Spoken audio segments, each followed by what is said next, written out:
दुष्ट व्यक्ति के पास विद्या हो तो वह विवाद करता है, धन हो तो घमंड करता है, और यदि शक्ति हो तो दूसरों को परेशान करता है। वहीं साधु प्रकृति का व्यक्ति विद्या ज्ञान देने में, धन दान देने में और शक्ति दूसरों की रक्षा करने में खर्च करता है।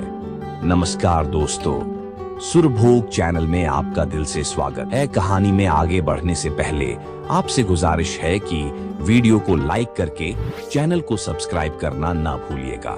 एक बार महाराजा विक्रमादित्य अपने देश की आंतरिक दशा जानने के लिए वेश बदलकर पैदल घूमने गए। घूमते घूमते एक नगर में पहुंचे।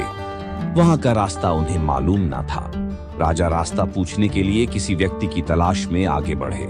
आगे उन्हें एक हवलदार सरकारी वर्दी पहने हुए दिखा। राजा ने उसके पास जाकर पूछा, महाशय, अमुक स्थान जाने का रास्ता क्या है, कृपया बताइए।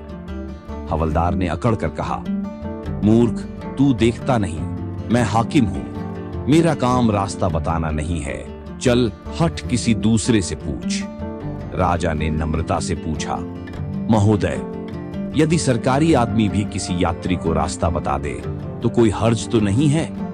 खैर, मैं किसी दूसरे से पूछ लूंगा, पर इतना तो बता दीजिए कि आप किस पद पर काम करते हैं। हवलदार ने भौहें चढ़ाते हुए कहा, अंधा है, मेरी वर्दी को देखकर पहचानता नहीं कि मैं कौन हूं। राजा ने कहा, शायद आप पुलिस के सिपाही हैं। उसने कहा, नहीं, उससे ऊंचा। तब क्या नायक हैं? नहीं, उससे भी ऊंचा। अच्छा, तो आप हवलदार हैं? हवलदार ने कहा, अब तू जान गया कि मैं कौन हूं, पर यह तो बता, इतनी पूछताछ करने का तेरा क्या मतलब, और तू कौन है? राजा ने कहा, मैं भी सरकारी आदमी हूं। सिपाही की ऐंठ कुछ कम हुई। उसने पूछा, क्या तुम नायक हो? राजा ने कहा, नहीं, उससे ऊंचा। तब क्या आप हवलदार हैं? नहीं, उससे भी ऊंचा। तो क्या दरोगा है? उससे भी ऊंचा। हवलदार ने कहा, तो क्या आप कप्तान हैं? राजा ने कहा, नहीं, उससे भी ऊंचा। सूबेदार जी हैं?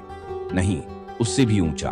अब तो हवलदार घबराने लगा। उसने पूछा, तब आप मंत्री जी हैं?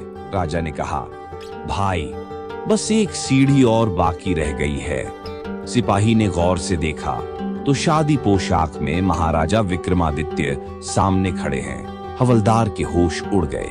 वह गिड़गिड़ाता हुआ राजा के पांव पर गिर पड़ा और बड़ी दीनता से अपने अपराध की माफी मांगने लगा। राजा ने कहा, माफी मांगने की कोई बात नहीं है। मैं जानता हूं कि जो जितने नीचे है वह उतने ही अकड़ते हैं। जब तुम बड़े बनोगे तो मेरी तरह तुम भी नम्रता का बर्ताव सीखोगे। जो जितना ही ऊंचा है वह उतना ही सहनशील एवं नम्र होता है, और जो जितना नीच एवं ओछा होता है वह उतना ही ऐंठा रहता है। हमारी सोच भी समय के साथ इनको लेकर छोटी हो जाती है। याद करो, हम भी छोटे से बड़े बने हैं। हमारी भी कुछ परिस्थितियां ऐसी रही होगी। याद करो, जब हमारे माता पिता बोलते हैं कि बेटा बहुत मेहनत की है, यहाँ तक पहुँचने के लिए हम ये तो नहीं पूछते कि कैसे मेहनत कि एक गरीब का दुहक इतना होता है कि आज कैसे ना कैसे करके एक टाइम का खाना मिल जाए। उससे गरीबी का दुख नहीं है, वो बस इसी बात से दुखी है कि आज उसे खाना मिल जाए। दुख तो हमें होता उन्हें देखकर, क्योंकि हमारे पास वो सब संसाधन है जो उनके पास नहीं है। पर उनको इन संसाधनों को आख नहीं उन्हें पता, जब उन्हें इन संसाधनों की जरूरत होगी तो वह कमा लेंगे, और कमाते भी हैं। बस ये लोग अपना दिखावा नहीं करते। हमारी तरह इनके बोल हमारी तरह बड़े नहीं होते हैं। ये अपना जीवन सादगी से जीते हैं, और कहते हैं ना, इंसान जितना जमीन पर रहकर सच्चाई को जान सकता है, उतना वह ऊपर उठकर नहीं जान सकता। इंसान जितना ऊपर उठता है वह उतना ही दुखी होता चला जाता है। उसके पास सब रहते हुए भी उसे और कमाने का लालच आ जाता है। कामयाबी हासिल करो, पर एकदम सादगी से सभी का सम्मान करो, सभी को अपना मानो। हम सभी जमीन से उठे हुए इंसान हैं। हमारी हकीकत को मत भूलो, सभी का आदर करो, सभी को अपना समझो, सभी का दुख में साथ दो, फिर देखो कितना सुखी रहते हैं हम। यही हमारी हकीकत है जिसे हम भूल गए हैं, और यही इंसान का फर्ज है कि सभी को गले लगाते चले, तभी हमारा मनुष्य जीवन सफल होगा, और सारे दुखों का यही इलाज है। समझो, हम इंसान हैं, वो भी इस धरती के